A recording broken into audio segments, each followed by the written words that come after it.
shock horror that something labelled as disposable and single use should be bad for the environment, right? Local councils are calling for there to be a ban on disposable vapes by 2024 for health as well as environmental concerns. So in this episode of Tell Me Something I Should Know, we're going to explore all the details of that, but then we're also going to dive into what this situation says about our general attitude towards how we produce and consume things and why that is so fundamentally unsustainable. The NHS is now saying that around 9% of 11 to 15-year-olds vape regularly, despite the legal age to buy a vape being 18 years old. This has a lot of negative health consequences for children whose lungs are still developing. Of course, normal cigarette packaging looks like this, whilst vapes are marketed like this.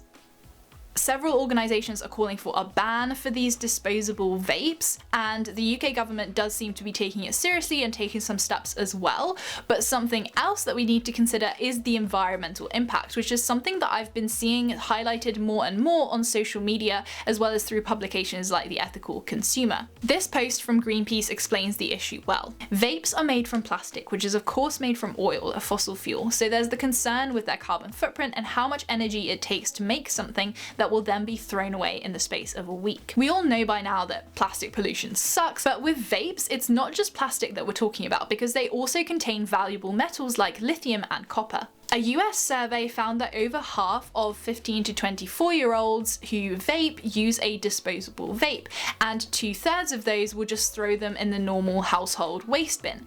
This is really dangerous because disposable vapes will contain this small lithium battery, which when it's in the rubbish can be crushed, which increases its temperature, which could lead to fires in bin lorries. In theory, they could be recharged up to 300 times, but of course they're just not designed that way because they are a single-use item. It's a buy it once, chuck it away, buy another one kind of affair. The Ethical Consumer is calling this a massive new waste issue, with 138 million single-use vapes being sold in the UK every single year. That's enough lithium for 1,200 electric car batteries. Lithium is particularly important right now because it's being used in the production of a lot of products that are going to help us transition towards a lower carbon future, such as in electric car batteries. Producing lithium is a very complex process, it's very energy and water intensive, so the fact that we are using it to make these products for profit that are harming children is ridiculous, and the fact that that lithium is then just getting thrown into the rubbish is even worse. So there's a few things that need to be done. The disposable vapes need to be banned in favour of rechargeable alternatives, which are then at a higher price point, making them a little bit less accessible to kids,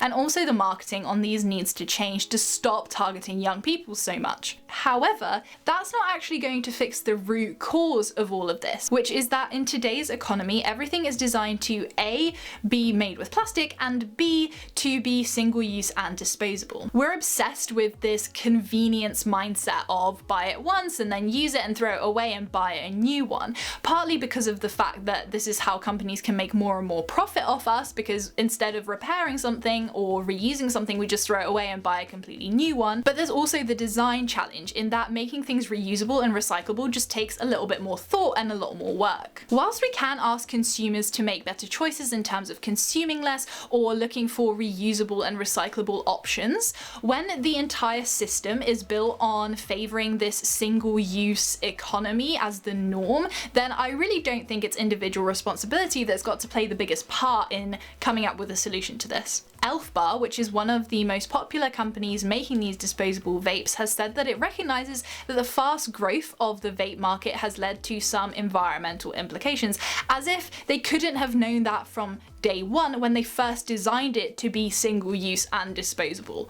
Like, it doesn't take a genius to work out how that's going to end. Product designers could start from a place of having questions like, how can we design something that has the lowest environmental impact? What materials can we use so that they can be recycled and remade? How can we make sure that this thing doesn't end up in landfill? But most of the time, that's not how the design process goes. This is a symptom of our take, make, waste economy, which means that things are designed from the start to be thrown away. So we buy them and then we throw them away, and so they're out of sight, out of mind, and we don't need to think about them again once the bin bin lorry takes them away. We do this with everything from clothes to iPhones. But of course, waste has to go somewhere. We don't have infinite space on the planet for infinite waste, just like we don't have infinite resources to continue creating single-use things that become infinite waste. Mark Drake Knight, the co-founder of the circular platform T-Mill, put it like this. I think the model is almost like this giant conveyor belt, where you take resources out of the environment and turn it into products that are designed at the other end of the conveyor belt to be thrown away. Now, if there's only one option,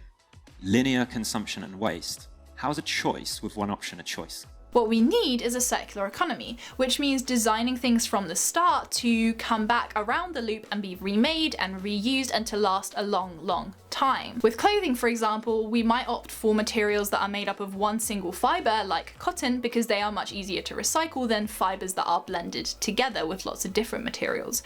And with vapes, we might design them so that all of the individual component parts can be taken apart and recycled individually. The Ellen MacArthur Foundation, for example, is working on how we can apply the concept of a circular economy to lots of different areas, from food all the way to designing our cities. So yes, disposable vapes should be banned, but we also need to bear in mind that there are tons of companies doing the same thing as Elf Bar, where they are making active decisions every single day in favor of disposability, because that's business as usual. This is the norm, and this is what needs to change. Because otherwise, any new product that comes to the market will just have designers thinking cheap, quick, disposable plastic first, and consequences for the planet later. And retrofitting sustainability onto an existing company and an existing supply chain is so much harder than to just start with sustainable values as the core values of a company from the start. This is something that a lot of these big brands and companies are struggling with at the moment. For example, Nike is all too familiar with this. If you want to hear about Nike's sustainability claims and how they are struggling with this, then check out this video next. If you found this video interesting, then do share it with others so they can discover something that they should know too, and hit the like and the subscribe button so that these circular solutions for waste can spread to even more people here on YouTube.